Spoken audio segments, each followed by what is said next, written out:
bem rapidinho, a gente já está retornando aqui para o próximo painel. Então, a gente vai seguir aqui com a programação, lembrando que a gente está ao vivo pela plataforma CUT SP Play, no canal do YouTube. Se tem algum amigo que não está aqui e que quer assistir aos painéis, manda o link lá do YouTube para eles, tá bom?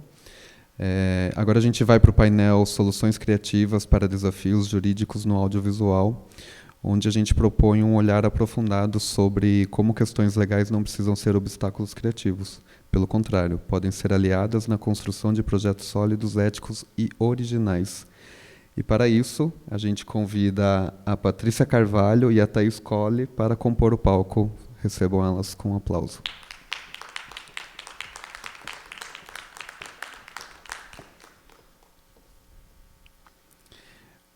Muito obrigado, meninas. Se quiserem, já podem pegar o microfone, ligar ele, que ele demora um pouquinho. Bom, antes da gente começar e de falar sobre a Brio e tudo mais, eu já quero agradecer a Patrícia Carvalho, que quando ela me atendeu no telefone, foi uma conexão muito grande, muito genuína, assim, que ela começou a falar, disparou a falar, eu disparei a falar, vamos fazer isso, vamos fazer aquilo e tudo mais. Uma indicação da Patrícia Pau, né? Você tem uma pessoa ótima para te indicar. E foi sensacional o nosso primeiro contato. Muito obrigado. E que bom que você conseguiu estar aqui. Thaís também, diante de toda a correria, muito obrigado, viu? Vou apresentar vocês rapidinho e aí a gente segue conversando, tá bom? Patrícia Carvalho, executiva criativa, especialista em conteúdo audiovisual com 25 anos de experiência na produção de documentários e projetos de storytelling. Foi indicada 2 vezes ao Emmy Internacional pelos documentários Ópera Aberta, Os Pescadores de Pérolas, 2019, e Refavela 40, 2020, e venceu o Grande Prêmio do Cinema Brasileiro pela série Transamazônica, Uma Estrada para o Passado. Atuou durante 8 anos como um Script Content Manager na Warner Bros. Discovery e gerente de produções originais da HBO Latin America, liderando a curadoria, o desenvolvimento e a produção da linha documental do selo HBO. Atualmente trabalha de forma independente em parceria com produtoras e players do mercado. Seja bem-vinda, Patrícia. Obrigada, boa tarde. Thaís Colli, advogada e executiva de Business Affair. Thaís Colli é sócia do CQSFV Advogados e lidera a área de Business Affairs com mais de 20 anos de experiência. É especializada em direito do entretenimento, propriedade intelectual, contratos e negociações. Atuou em posições de liderança nas áreas jurídica e de negócio em empresas como iWorks, 4 Cabeças, Discovery, HBO Latinoamérica e Amazon Studios. Seja bem-vinda, Thaís. Obrigada, Felipe. Obrigada para vocês também que estão aqui com a gente essa tarde. É um prazer e uma honra estar aqui no CF3. Bom, eu já apresentei vocês. Eu acho que vocês podem se apresentar um pouquinho melhor, falar um pouco sobre vocês e tudo mais, falar sobre esse contato, como foi essa loucura. A Patrícia me respondia, a Thaís me respondia, e vamos falar um pouco sobre esse processo primeiro, para a gente começar, tá bom? Eu acho que é legal dividir um pouco a empolgação de estar aqui falando desse assunto, né? Quando o Felipe ligou, eu e a Thaís, a gente tem uma parceria de muitos anos, a gente fez muitos projetos juntas, e a gente acabou desenvolvendo um processo de trabalho jurídico e criativo que a gente viu com muito êxito no resultado desses projetos, né? No andamento deles. E, conversando com o mercado, a gente sempre fala sobre essa experiência e as pessoas ainda olham e falam, mas por que o jurídico faz parte do desenvolvimento, por exemplo, da produção, e não chega só depois, não é só contrato? E aí, quando o Felipe ligou, eu lembrei desse assunto que a gente sempre leva, os projetos que eu estou envolvida nos projetos, eu acabo trocando muito com ela, e a gente entende o quanto que isso fortalece a ideia e a venda do projeto, principalmente. Não só o resultado, não só a entrega, mas a venda desse projeto. E aí eu propus para o Felipe, falei, gente, a gente precisa falar mais sobre isso, porque dá muito resultado. E de imediato eu aceitei. Eu falei assim, é uma necessidade urgente, e não só dentro do evento, mas para todo mundo que... E eu já estava com muita vontade de dividir isso, que eu acho que a gente ganha muito, né? Como produtor, a gente ganha muito lá na frente. Aí falei, vou levar a pessoa que eu mais confio no mercado. E aí eu aceitei imediatamente também, tá? Eu estava no meio de 1000 viagens, louca, falou, não, vamos, quando? Não sei, dá um jeito. Ela falou, tá, eu vou dar um jeito de estar aí. E é isso, a gente está aqui para dividir um pouco com vocês dessa construção toda que a gente fez. E é isso. E eu acho que tem um ponto interessante, até para a gente começar a entrar no assunto, né, que é quais são os desafios jurídicos de projetos de não ficção. E esse tema é muito relevante e muito oportuno, porque a gente está num momento da indústria que é um momento desafiador, porque a gente enxerga, né, de uns anos para cá, uma mudança de investimento. Então, a gente estava até conversando agora há pouco, eu, Márcio, Paty Pau, Patrícia, que é todo mundo aqui, velho de guerra do mercado, né, da grande mudança que a gente teve no mercado em 2012, 2013, com a chegada das cotas de televisão por assinatura. Então, esse foi um primeiro grande marco recente no nosso mercado audiovisual, em que a gente teve um aumento muito grande de produções, e inclusive produções de conteúdo de não ficção, por inúmeras razões regulatórias, criativas e afins. E a gente depois viveu uma outra onda nova, que foi a chegada dos streamings no Brasil também.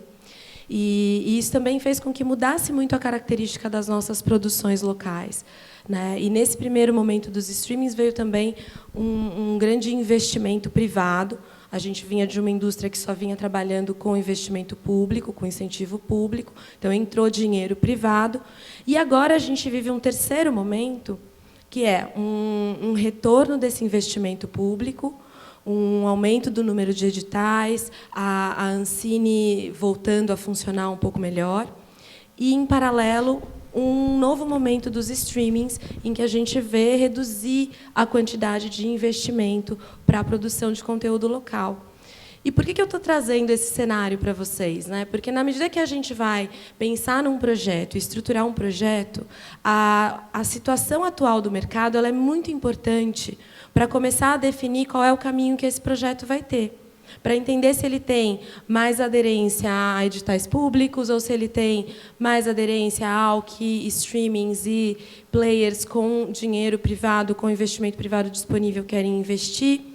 E aí começa o nosso trabalho, né? Quando a gente para sentar e olhar um projeto, a primeira coisa que a gente faz é entender qual é o mercado que a gente está inserido. E aí o segundo momento é a pergunta que eu e a Patrícia a gente gosta muito de fazer, e a gente se provoca muito com essa pergunta, que é: qual é o propósito desse projeto? E essa talvez seja a pergunta mais importante que a gente tem para fazer quando a gente começa a pensar na estrutura jurídica e criativa de um projeto. Porque é esse propósito que vai nortear essa construção e esse caminhar e iniciar essa parceria, que a gente acredita muito, que é a parceria do produtor criativo e do assessor jurídico, do advogado. Obviamente que, quando a gente trabalha nessa ideia, a gente imagina que seja um advogado que conhece do mercado audiovisual, porque isso facilita bastante a interlocução. Mas é um pouco assim que a gente começa, né? Tá.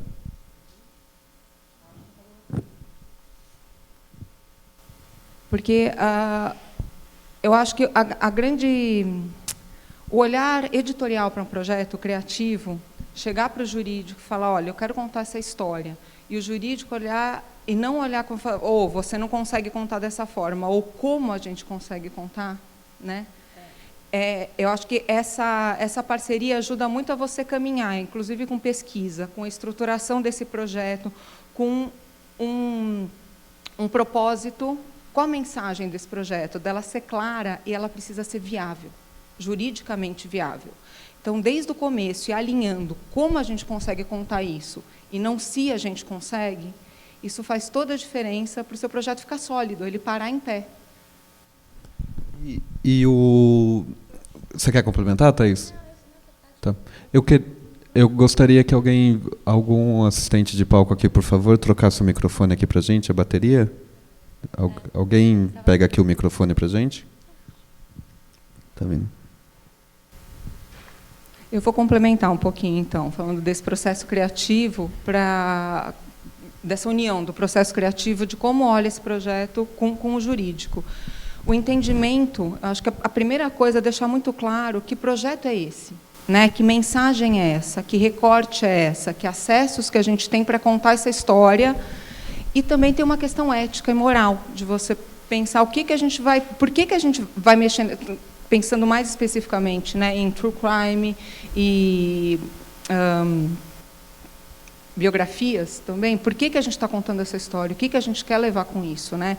Porque os riscos não são só editoriais, não são só riscos de você não entregar e licenciamentos, isso, mas tem um risco também de reputação. Então, você tem que estar juridicamente seguro para levar o debate que você quer levar. Não que seja censor, mas sim o como. Então, ele ser aliado desse olhar editorial. É isso que eu ia falar agora. Dentro desse processo, o advogado é amigo ou é inimigo? Depende do advogado. Procure um para ser o seu melhor amigo e construir com você. Eu acho que o advogado... E aí, fazendo até uma crítica aos meus colegas, porque não é à toa, né, que o jurídico tem a fama de ser burocrata, de brecar ideias, de só falar não. Falar não é a coisa mais fácil que tem, porque é o que de verdade traz mais segurança. Você simplesmente não faz. Se você não faz, você não toma risco. Mas essa talvez não seja a melhor resposta ou a resposta que a gente está procurando, né? Eu acredito que o advogado, que o executivo de business affairs, que é essa pessoa que não está olhando só para as questões jurídicas do projeto, mas também está olhando para as questões negociais, que pensa, né, numa estratégia de negociação do projeto como parte dessa estrutura jurídica e dessa estratégia jurídica, eu acredito que a parceria entre esse profissional e o produtor criativo, ela é fundamental. E eu, na minha carreira, pude experimentar isso em muitas oportunidades, e com a Patrícia, quando a gente começou a trabalhar juntas na HBO, e seguimos pela vida fazendo isso, porque a gente viu que dá muito certo. O que acontece é que a gente vive um momento em que, dentro desse cenário que a gente estava conversando um pouco, né, de diminuir investimento privado, dos players estarem com menos apetite para investir no Brasil, o que acontece? Os investidores querem tomar menos riscos. E um dos pontos que faz com que eles tomem menos riscos é investir em projetos que eles têm mais certeza que vão dar certo. E o mercado brasileiro é um mercado que, conhecidamente, adora consumir produto de não ficção local e adora histórias que são baseadas em fatos reais. E aí é onde mora parte do nosso problema e parte das nossas soluções também. Porque, na medida que você conta uma história real, não é porque aquela história real se tornou notícia que todos os direitos personalíssimos, e entre outros direitos que estão ali, estão liberados para virarem um outro produto. Então, a gente precisa fazer esses ajustes da história que a gente quer contar, do gênero que a gente vai utilizar para contar essa história. E, a partir dessas construções e de um desenho de produção, que foi uma coisa que a gente veio conversando bastante vindo para cá, a partir desses valores estabelecidos dentro do projeto, a atuação do advogado é viabilizar para que isso aconteça. E eu gosto de pensar numa imagem, quando a gente faz a avaliação de risco, que é uma imagem que acho que exemplifica bastante essa atuação que eu acredito do consultor jurídico do projeto, né? Na medida que a gente identifica riscos, e esses riscos eles devem ser identificados desde o momento da concepção do projeto, e essa é uma avaliação que deve ser feita de forma constante e perene durante todo o processo de produção, obviamente ajustado ao produto, ao projeto em si. Mas, na medida que você tem esse acompanhamento, os riscos eles não servem para te impedir de fazer nada. Na verdade, os riscos são o mapa que o produtor vai traçar para saber como ele faz para chegar aonde ele quer. Então, eu enxergo os riscos de um projeto como se fossem pontinhos que eu tenho que desviar do meu caminho para poder alcançar o meu objetivo final. Mas isso só é possível se a gente tem esse trabalho de mapeamento sendo feito em tempo real, junto com a concepção criativa. E esse entendimento de que a sua ideia ela tem que virar um projeto juridicamente viável. Então, por isso que essa parceria é importante. Eu quero levar esse debate. E olha que, assim, a gente nunca fugiu de debates difíceis, de temas complexos, espinhosos. A gente trabalhou com muitos temas dessa forma e todos eles foram bem realizados. Por isso, a gente foi mapeando essas questões. Eu acho que o jurídico ele tem esse olhar, né? Entende o projeto, entende a mensagem desse projeto, entende com quem que a gente quer falar, com quem que a gente não quer falar, a quem que a gente quer dar voz.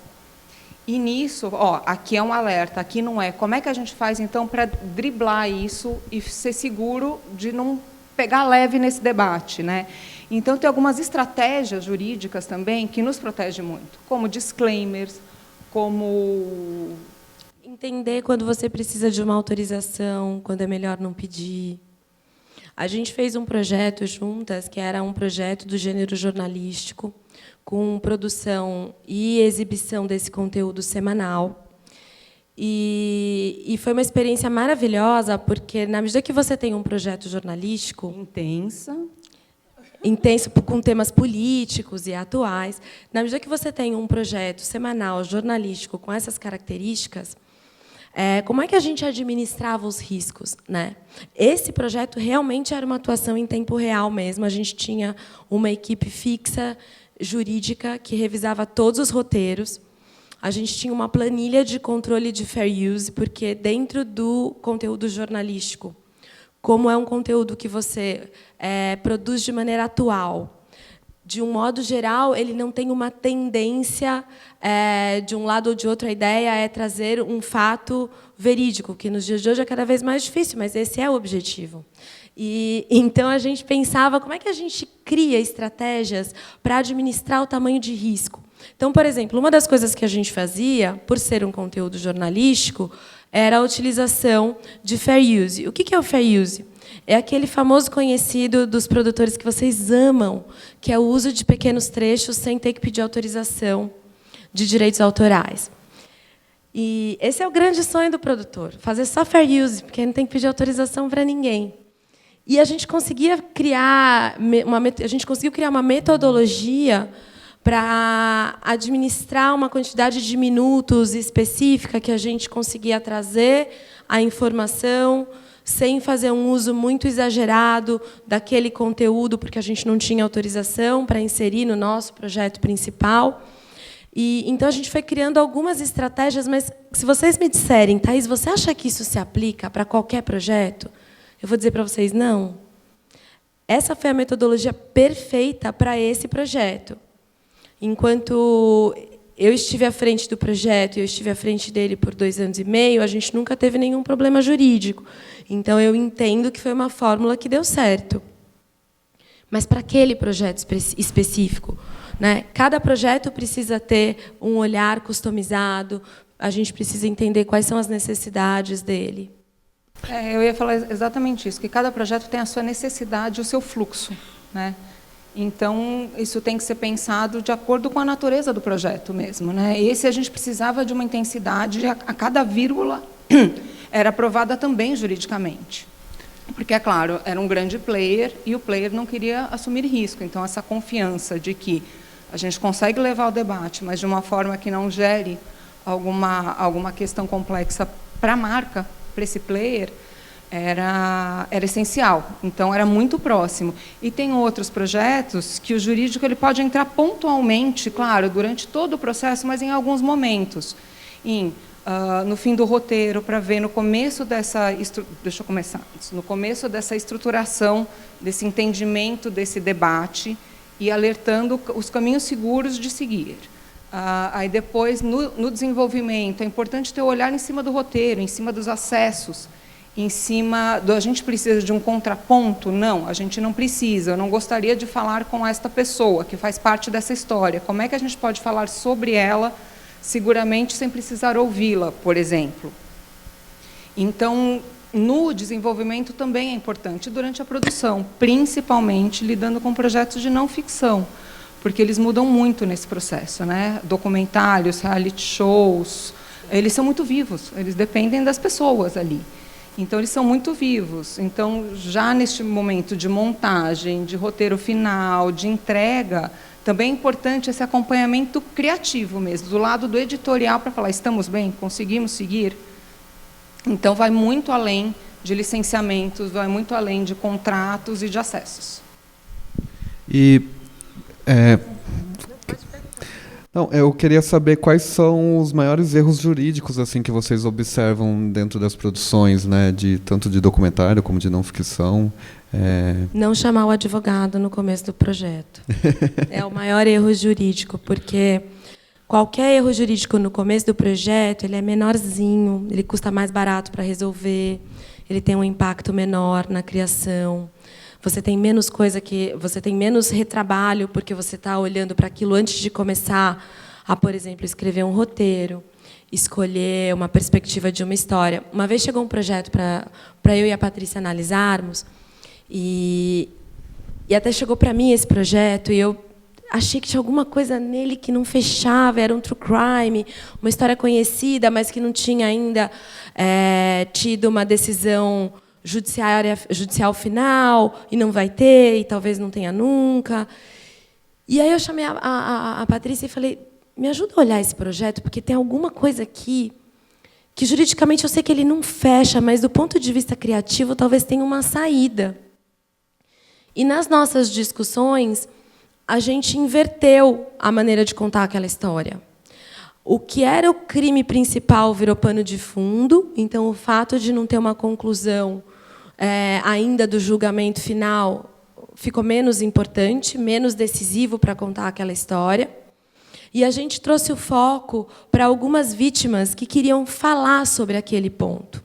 Então, com isso, a gente escolheu qual era o lado da história que a gente estava, e, a partir daí, a gente começou a estratégia para contar aquele crime, daquela perspectiva.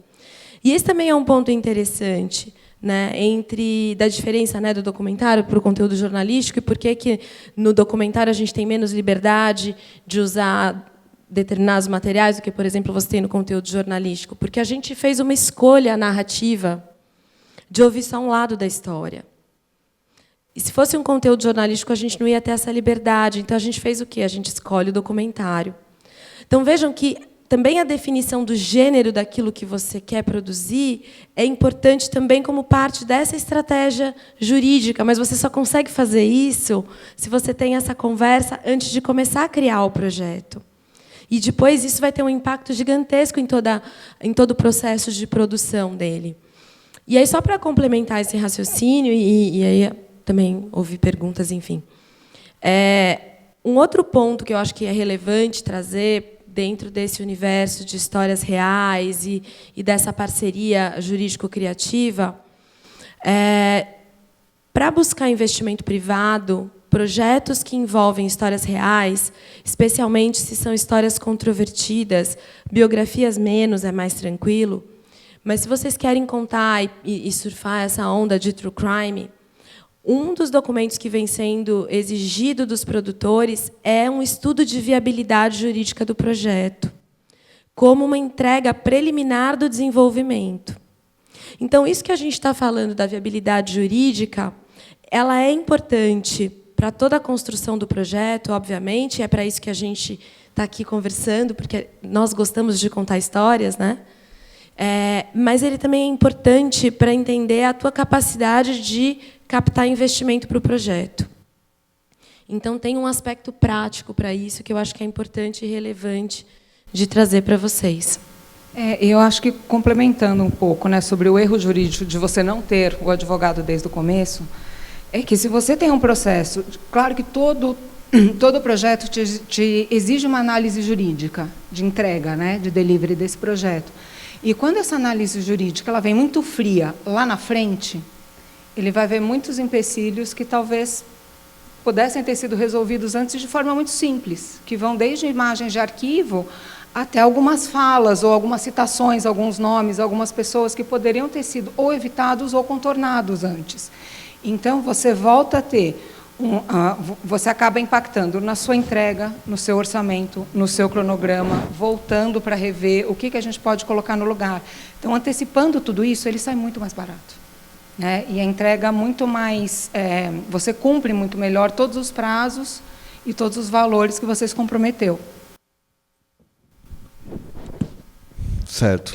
E aí, como que eu faço o link com o processo jurídico para que ele seja um parceiro realmente e não apenas uma instância de controle, por exemplo, dentro do meu projeto, né? A gente tem que ter um advogado amigo, a gente tem que incluir ele no início. Eu acho que não é amigo, eu acho que é um advogado que ele entenda o projeto tanto quanto você. Sim, ele entenda que o abraça debate. a sua causa e tudo mais, né? A causa, e ele entende, mesmo que for um olhar frio, que nem tem a ver com a causa, mas ele entender qual é a viabilidade, como a gente conta essa história, qual a melhor forma de contar essa história, segura. E não digo de você não ir a fundo nesse debate, mas qual segurança que eu tenho para levar esse debate adiante. Então, eu como. Né? Não acho que é um amigo, mas um advogado que ele entenda desse processo narrativo também, que ele veja os desafios com você e, junto, estrategicamente, olhe como atravessá-los. Porque muitas vezes a gente, né, às vezes a gente tem muito entraves, na verdade, durante produções, tanto de não ficção, documentário, mas também... Nossa, documentário é plot twist atrás de plot twist. E aí a gente sempre fica com esse medo, né? Nossa, estou tendo vários entraves, né? E como que eu faço isso ser... Como eu reverto isso, né? Como eu faço isso uma parceria e não uma instância somente de controle, né? Às vezes, Felipe, assim, os entraves que acontecem, se você assim, se tem alguma parceria, uma troca legal e criativo, o impasse você tem como colocar, inclusive, em tela alguma coisa e aquilo se torna muito narrativo. A gente já teve casos de entrevistados importantes se arrependerem de dar entrevista e eles têm o direito de saírem daquela montagem, ou daquele debate, ou do que for. Fala, cara, o que a gente faz? Isso pode ser um recurso narrativo também. Então, um disclaimer que explique, sei lá, a entidade X optou por retirar a entrevista que deu para o documentário. Isso é super narrativo. E, juridicamente, é uma solução que veio, inclusive, da própria Thaís e da equipe dela, falando, cara, isso, a gente pode colocar isso, porque já dá o recado e, editorialmente... funciona muito. Vira parte da história, né? Vira parte da história. E uma parte importante, então, é narrativa. Alguns entraves, eles podem ser narrativos. Então, assim, a gente coloca em tela, mas como que a gente coloca com segurança jurídica em tela? Eu acho que tem um outro ponto que é importante, que é uma mudança de mentalidade. Né? Para a gente poder se atualizar, não são só atitudes práticas, né? Primeiro, a gente precisa mudar a maneira como a gente encara os profissionais que fazem parte da cadeia produtiva do audiovisual. Eu acho que observar a necessidade de transformação não é só qual é o projeto que você vai fazer, ou se você vai usar inteligência artificial, ou se você não vai usar inteligência artificial, mas é entender como esses novos recursos abrem o debate para novas formas de se trabalhar também dentro do audiovisual. Eu acho essa visão, ainda que seja uma visão que persista, um pouco antiga também. Eu sei que os meus colegas não ajudam, eu sei. Mas, de toda forma, eu acho que é uma visão um pouco antiga imaginar, né, o advogado só como um entrave jurídico. Eu enxergo muito menos... E tudo isso falando dentro de um olhar do ideal, né, de um bom profissional. Eu enxergo que, muito menos do que um entrave, um controle, um sensor, não é burocracia trazer o advogado para o começo do projeto, é estratégia. não é um censor, é um viabilizador. Eu diria que é uma necessidade essencial dentro do projeto, né? E, no fundo, o que todas as partes envolvidas querem, e o audiovisual é muito coletivo, o investidor, o jurídico, o produtor, o player, a produtora, o que for, o que ele quer é que aquela história seja contada e seja bem contada. Todo mundo quer que dê certo, né? Então, esse olhar de todo mundo falando, tá, como é que a gente faz dar certo, ajuda a atravessar muitos desafios complexos que você tem no meio do caminho. Legal. O bate-papo está gostoso, a gente está trocando várias ideias muito boas. Alguém tem alguma colocação? O microfone pode ficar aberto e a gente vai continuando. Vocês acreditam que há caminhos para simplificar alguns processos jurídicos e a gente tentar ampliar um pouco o acesso a produções, tanto de documentários não ficção ou produções independentes? Como que vocês enxergam isso? Eu não sei se simplificar seja bem a palavra, mas de você... também não estou achando a palavra mais adequada. Eu acho que trazer eficiência para o processo é melhor do que simplificar, porque tem coisas que não são simples. Por exemplo, uma coprodução internacional com 4 países, não dá para ser simples. Se está simples, está errado, porque nunca vai ser simples.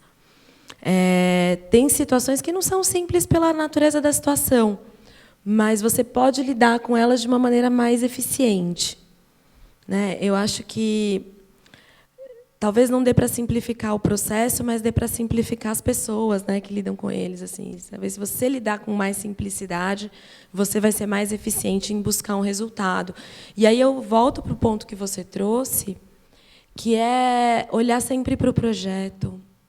Quando a gente sai de um olhar das partes que estão ali atuando, né, seja numa discussão, numa negociação, eventualmente, entre o diretor, o produtor, o roteirista, o diretor, quando você sai desse olhar individual e foca para o projeto, normalmente as respostas dessas questões mais complexas e também trazem uma certa eficiência, inclusive para o próprio processo jurídico, as respostas estão no projeto. Eu ia falar exatamente isso. Isso facilita muito a você tomar decisões, né? Te ajuda muito nas decisões que você tem que tomar no decorrer desse projeto, de desafios. Então, a eficiência dessa comunicação e desse entendimento do projeto, desse acompanhamento, te ajuda muito em tomar decisões. Muito. E, inclusive, quando você toma as decisões, de você ter argumentos de convencimento, de tomar até alguns riscos. Falar, a gente está preparado a tomar esse risco? A gente consegue tomar esse risco? Estamos preparados? Então, vamos. Então, vamos, porque isso garante com que o seu olhar editorial, ele siga. Você não tenha que mudar isso no meio do caminho. Então, a essência do projeto, ela segue. Ajuda muito, né? Tem que abrir mão de alguma coisa importante ali, de algum debate, ou de alguma provocação até, né? Muitos projetos documentais são muito provocadores, né? E a ideia é essa, levar debate. Com certeza. E acho que é um caminho de mão dupla também, na verdade, né? A gente vai ali fazer a execução, a gente vai fazer esse processo ser eficiente, mas tem algo que a gente consegue ajustar para que o debate seja melhor e tudo mais, né? Eu acho que tudo é um processo, uma construção, e acho que com esse acompanhamento desde o início, com essa assessoria jurídica, a gente tem soluções mais eficientes, né? A gente está... mais eficientes e menos custosas. Pode sim. Fala o nome e a cidade para a gente, por favor. Tiago Otafini, sou aqui de Piracicaba. Queria saber, assim, em relação a direitos autorais, como é a legislação do Brasil, assim, se dá para vocês compararem com de outros países, assim, se a gente está mais avançado ou se a gente está mais atrasado, né? Eu fico pensando, principalmente em relação a biografias. Tem um caso emblemático assim do André Barcinski, que é um cineasta que ele está há anos tentando fazer um projeto sobre o Legião Urbana, né? E aí a família do Renato Russo, né, não permite e tal que ele conte essa história e tal. Acho que saindo um pouco do universo do audiovisual, tem assim, casos bem emblemáticos, tipo a biografia do Roberto Carlos, né, que foi produzida e não pôde ser lançada. Então, como está o Brasil assim, em relação a outras legislações? Obrigado. O Brasil ele se assemelha muito com alguns países europeus com relação à legislação de direitos autorais. A legislação brasileira é uma legislação que protege o autor, de um modo geral, como outras legislações que também têm essa mesma raiz latina jurídica, que se diferencia um tanto do copyright americano, que protege o direito de cópia e não o direito de autor.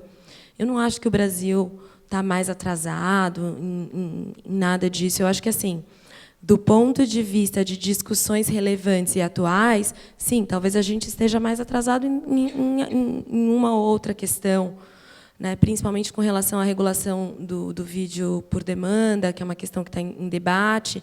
Nesse sentido, sim, eu acho que a gente está atrasado e eu acho que a gente precisa de uma proteção, e não tem a ver com direito autoral, tem a ver com uma questão regulatória. Agora, olhando para a tua segunda questão, que é a questão dos direitos de biografia, desde 2015, o Supremo Tribunal Federal decidiu que aqui no Brasil a gente pode contar histórias sem a autorização do biografado. Então, poderia-se contar a história do Legião Urbana. A questão do Legião Urbana não é um problema do direito personalíssimo de falar de si, de contar da vida privada de alguém, porque aí a gente fala desse direito de privacidade. A grande questão do Legião Urbana, muito provavelmente, são direitos musicais. Porque, ainda que você tenha direito de contar a história do biografado, baseado naquilo que é público, né, sem prejudicar a imagem da pessoa ou sem desvirtuar a realidade dos fatos, porque o direito de biografia é um direito que se reveste de algumas proteções, exatamente porque, na medida que você compara o direito de privacidade ao direito de publicar a história de alguém, você precisa cuidar da maneira como essa história vai vir a público. Eu acredito que a grande questão do Legião Urbana é porque, provavelmente, a família não vai autorizar o direito de uso das músicas. E aí, contar uma história de um músico sem direito das músicas é muito complicado, né? Então, muito provavelmente, é por isso que tem algum tipo de entrave, mas não tem nenhum tipo de restrição de se contar uma história de alguém por conta da legislação. Agora, se você me perguntar do ponto de vista mercadológico, de mercado, qual é o melhor cenário? Depende da história que você quer contar. Depende do viés que você quer dar para aquela história.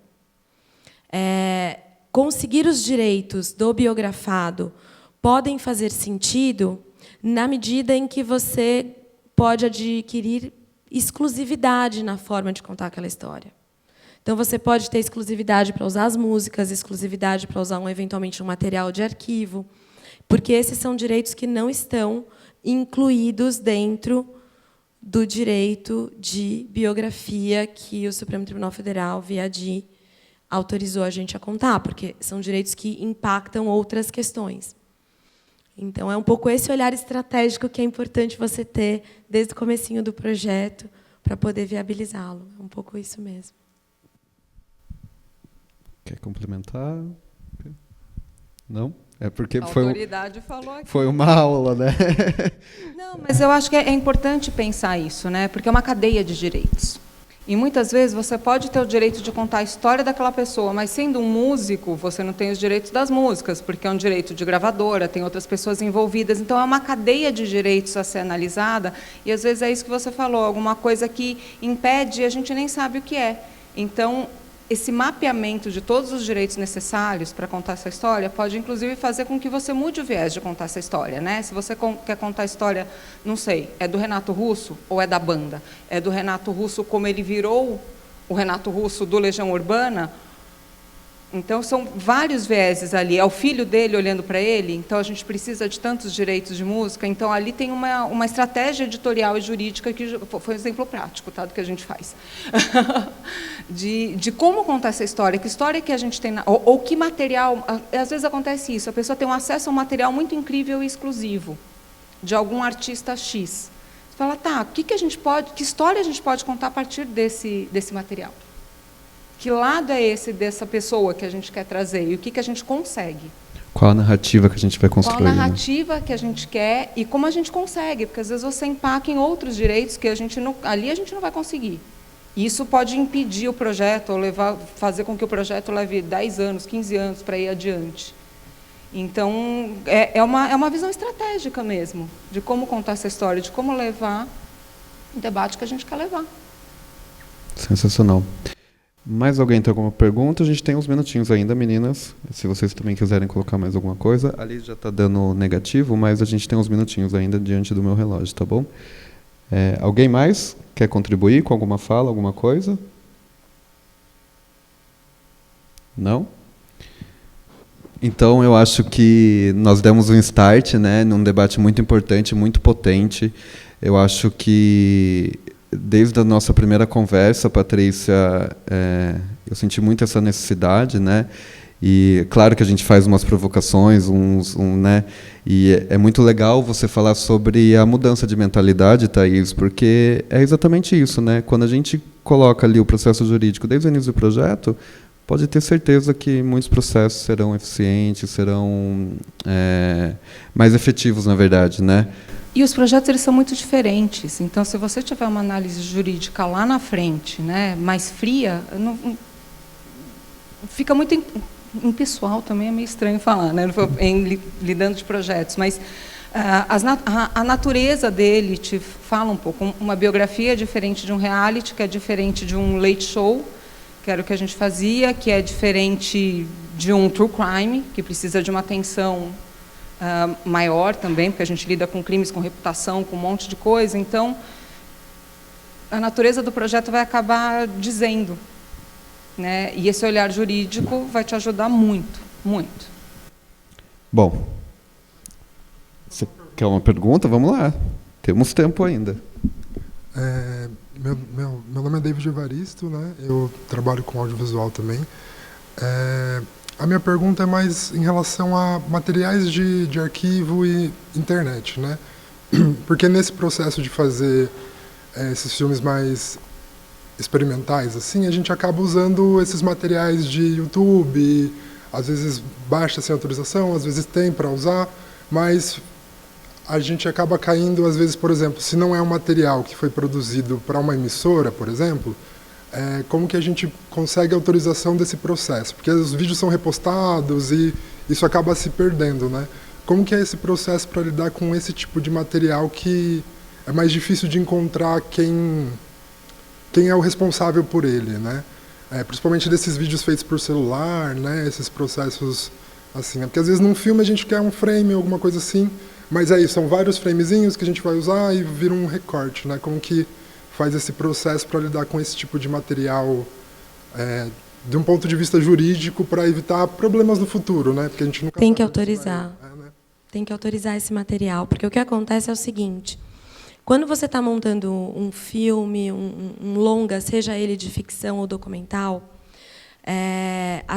a possibilidade de você fazer um fair use é muito menor do que se você está trabalhando num projeto jornalístico ou com outras finalidades. Porque o que acontece? Você tem um tempo de produção, você controla esse tempo de produção, você controla o material que você está inserindo na sua obra, e se ela implica em direitos de terceiro, qual é o resultado prático que isso vai ter? Né? Porque só de falar assim que não pode, mas por que não pode, né? Não pode porque depois você não consegue distribuir teu conteúdo. Você não consegue licenciar porque você não vai ter direitos sobre parte daquilo que você tem lá. E aí, qual é o risco que você toma quando você faz isso? A pessoa pode pedir para você retirar aquele conteúdo que foi usado de maneira indevida do seu conteúdo. 2, a pessoa pode pedir uma indenização porque você usou de forma indevida. 3, a pessoa pode pedir uma indenização porque, além de você usar de forma indevida porque você não autorizou, você desvirtuou o uso do material que era dela sem a autorização. Então, você vai crescendo numa escala de tomada de riscos. E, normalmente, esses vídeos que vocês querem usar, que são muito especiais, e inéditos, e incríveis. Eles também são controvertidos. E você quer aquele, porque você não tem outros que você pode procurar que vão atender àquela finalidade artística específica. Logo, o risco vai ser maior. Então, o que você precisa fazer? Contratar um pesquisador. Os projetos de não ficção deveriam nascer com 3 pessoas. Um produtor, um advogado e um pesquisador. Esse produtor pode ser roteirista, pode ser diretor, pode, mas, principalmente, um projeto de não ficção deveria nascer com essas 3 pessoas. E a pesquisa vai te ajudar a levantar como faz para autorizar esses vídeos que você está procurando, porque o pesquisador é o profissional adequado para fazer esse trabalho, porque, às vezes, a gente não tem os mesmos instrumentos que ele tem.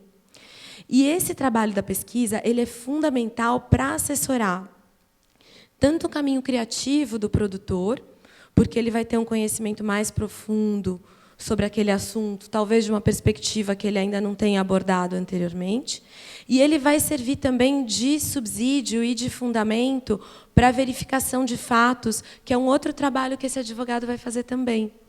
Então, a maneira mais segura de você usar esse material é trazendo um pesquisador para te ajudar a encontrar como autorizar, caso você não tenha isso já de pronto mapeado.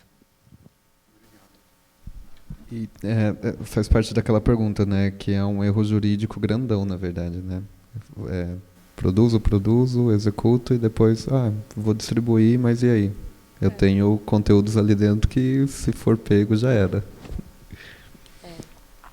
Bom, agora a gente vai encerrando. E outra, quanto maior a visibilidade, o que você quer que seu projeto seja visto, maior o risco. Exato.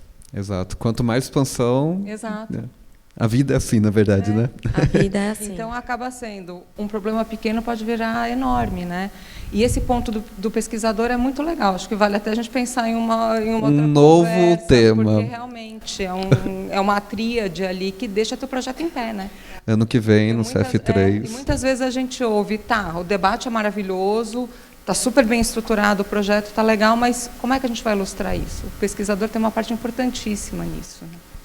Soluções criativas para pesquisas e desafios jurídicos. Ano que vem, CF3, a gente vai conversar, Pesquisador como aliado. Pesquisador como aliado. É isso aí. Vamos debater e vamos conversar sobre isso.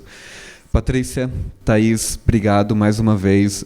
Foi ótimo receber vocês aqui, a energia de vocês, todo o debate que foi levantado, que eu acho que a gente começou a fazer e que ele se expanda aí para vários lugares e vários circuitos e tudo mais, tá bom? Obrigada pelo convite. Muito legal poder dividir uma experiência que a gente foi construindo com erros, com acertos, enfim.